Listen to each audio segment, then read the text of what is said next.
Hello hi friends नमस्कार जय जगन्नाथ केमिति अछंती आपण माने आशा करे आपण माने भलरे थिबे। तो सांग माने गोटिए रे गोटिए होई थांती एही 21 प्रकारर स्त्री। एहा अत्यंत गुरुत्वपूर्ण समय बाहर करी निहाती थरे देखंतु। तो सांग माने मु आजी सामुद्रिक शास्त्रर सौभाग्यशाली स्त्री मानंकर लक्षण आधार रे तांकर व्यक्तित्व ओ भविष्यत विषय रे जणैबाकू जाउची। आमर आखपाखरे जेते सबु घटना घटिताए ताहा आमर निकट भविष्यत सह निश्चित भावे जड़ी होई रहिताए। आसंतु आजी जानिबा एही वीडियो माध्यम रे सौभाग्यशाली स्त्री मानक शरीरर किछि मूल्यांकन चिन्ह एवं अंगर गठन विषय रे। तो सेथि मध्यरु नंबर 1 जेउ कन्या मानंकर मुह तांकर बापांक मुह सह मिसुथाए सेभली स्त्री बहुत भाग्यशाली होइताए। नंबर 2 जेउ स्त्री मानंकर नाभि बड़ ओ गभीर होइताए से स्त्री मानंकु शुभ बोली मना जाए।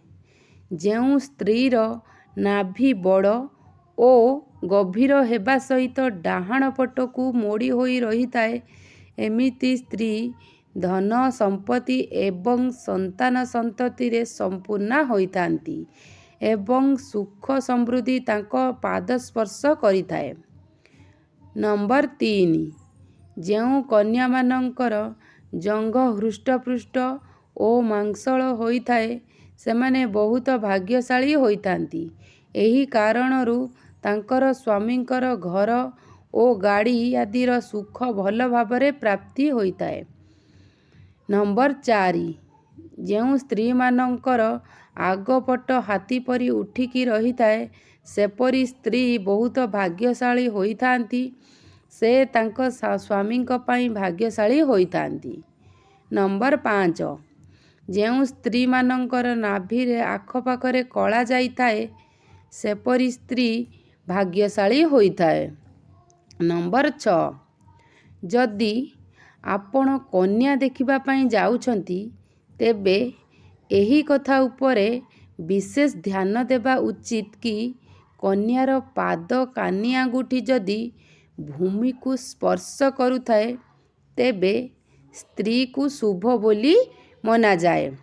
नंबर 7 जेउ स्त्री मानंकर दांत लंबा होइथाए सेपरी स्त्री को केबे हेले धनर अभाव पड़ी न थाए।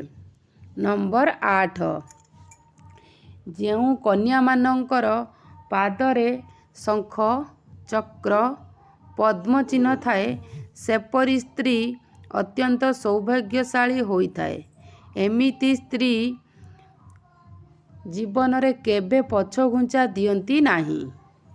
नंबर 9 जेउ कन्या मानंकर केश लंबा होइथाए सेमाने बहुत भाग्यशाली होइतांती।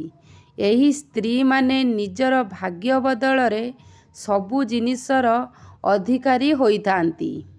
नंबर 10 जेउ युवती मानंक आखि पद्म फूलर पाखुड़ा सह समान होइथाए एवं आखिर भीतर अंशटी क्षीर परी धला होइथाए एही कन्या माने निजर पति पाई भाग्यवर्धक होइथांती। नंबर 11 जेउ स्त्री मानंकर ललाट समतल एवं सेमाने जेउठी सिंदूर लगांती से जगह जदि सुंदर होइथाए ताहले सेपरी स्त्री भाग्य थिले मिले एवं एपरी स्त्रींकर स्वामीर आयुष बहुत लंबा होइथाए।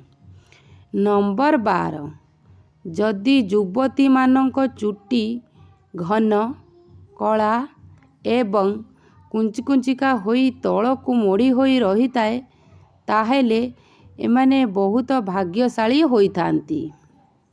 नंबर 13 लंबा बेक थिबा नारी माने मंगलकारी होइथांती एवं ऐश्वर्यशाली मध्य होइथांती। एमाने थिबा अवस्थारे ତାଙ୍କ ସ୍ୱାମୀଙ୍କର କେବେ ଧନର ଅଭାବ ଦେଖାଯାଏ ନାହିଁ। ନମ୍ବର 14, ଯେଉଁ କନ୍ୟାମାନଙ୍କର ପାଦର ଆଙ୍ଗୁଳି ଗୋଲାକାର ଏବଂ ଉପରକୁ ଉଠିକି ରହିଥାଏ, ଏମିତି କନ୍ୟା ପରିବାର ପାଇଁ ବହୁତ ଭାଗ୍ୟଶାଳୀ ହୋଇଥାନ୍ତି। ନମ୍ବର 15, ଯେଉଁ କନ୍ୟାମାନଙ୍କର ପାଦର ଗଇଁଠି ଗୋଲ ଏବଂ ନରମ ହୋଇଥାଏ, ସେମାନେ ସମସ୍ତ ସୁଖ ସମ୍ପଦ ଭୋଗ କରନ୍ତି ଏବଂ ଏମାନଙ୍କର ଏହି ଗୁଣ ପାଇଁ ପରିବାରର ସମସ୍ତେ ଏମାନଙ୍କୁ ଆଦର କରିଥାନ୍ତି। ନମ୍ବର 16, ଯେଉଁ କନ୍ୟାମାନଙ୍କର କାନର ଉପରି ଭାଗ ଚଉଡ଼ା ଏବଂ ତଳ ଭାଗ ସରୁ ହୋଇଥାଏ, ଏପରି କନ୍ୟା ଭାଗ୍ୟରେ ଥିଲେ ମିଳେ ଏବଂ ଏମାନଙ୍କର ଆୟୁଷ ବହୁତ ଲମ୍ବା ହୋଇଥାଏ।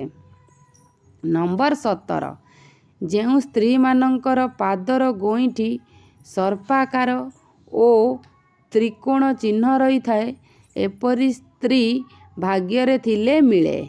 ତ୍ରିକୋଣ ଚିହ୍ନର ଅର୍ଥ ଚାଲାକ, ଯିଏ ନିଜର ବୁଦ୍ଧି ଓ ବିବେକ ବଳରେ ପରିବାରର ସମସ୍ତଙ୍କୁ ଖୁସିରେ ରଖିଥାନ୍ତି। ନମ୍ବର 18, ଯେଉଁ ମହିଳାମାନଙ୍କର ଆଖି ବଡ଼ ହୋଇଥାଏ, ଏପରି ମହିଳା ବହୁତ ଦୟାଳୁ ହୋଇଥାନ୍ତି। ଏମାନଙ୍କ ଭିତରେ ଦାନ ଏବଂ ପରୋପକାର ଭାବନା ସବୁବେଳେ ରହିଥାଏ। ଏମାନେ ନିଜ ସହିତ ନିଜର ପରିବାରର ସମସ୍ତଙ୍କର ଧ୍ୟାନ ଭଲସେ ରଖିଥାନ୍ତି। ଯେଉଁ ପରିବାରରେ ତାଙ୍କର ବିବାହ ହୋଇଥାଏ, ସେ ପରିବାରର କେବେ ବି ଧନର ଅଭାବ ହୋଇନଥାଏ। ନମ୍ବର 19, ଯେଉଁ ସ୍ତ୍ରୀମାନଙ୍କ ଶରୀରର ଡାହାଣ ଅଂଶ ଅପେକ୍ଷା ବାମ ଅଂଶରେ ଅଧିକ କଳା ଯାଇଥାଏ, ସେ ସ୍ତ୍ରୀମାନଙ୍କୁ ନିଜର ପରିବାର ଲୋକ ଭାଗ୍ୟଶାଳୀ ମାନିଥାନ୍ତି। ଏମିତି ସ୍ତ୍ରୀର ପରିବାରର ସୁଖ ସମୃଦ୍ଧିର କମି ହୁଏ ନାହିଁ।